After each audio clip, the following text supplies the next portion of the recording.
পরিবর্তিত বাংলাদেশ আমাদের নেত্রী দেশনেত্রী বেগম খালেদা জিয়া যেই উপহার দিয়ে গেছেন আমাদেরকে,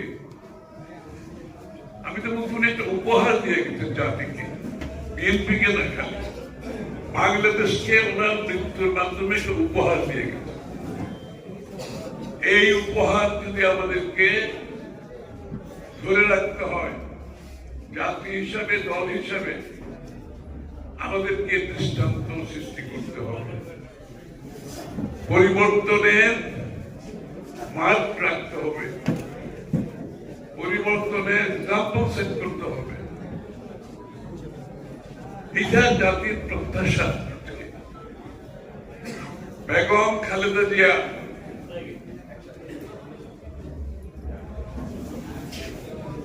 যে ত্যাগ স্বীকার করেছেন, যে সাহসী ভূমিকা রেখেছেন, দেশপ্রেমে, স্বাধীনতা, সার্বভৌমত্বের, আধিপত্যবাদের বিরুদ্ধে গর্বিত জাতি হিসেবে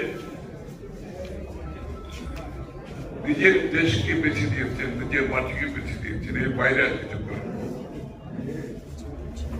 এই দেশের ভালো মন্দের সাথে উনি মিশে গেছেন, মানুষের সাথে মিশে গেছেন। উনি কিন্তু ক্ষমতায়, ওনার রাজনৈতিক জীবনের ক্ষমতায় ছিলেন মাত্র 4/1% আরো পুরো রাজনৈতিক জীবনের ক্ষমতায় কিন্তু ছিলেন 20-25% সময়, বেশি না। কিন্তু ওনার পুরো জীবনের বাকি সময়টুকু, বৃহৎ সময়টুকু, অধিকাংশ সময় উনি আন্দোলন সংগ্রামের মধ্যে ছিলেন। এটা আমাদের অনেকের মাথায় আসে না।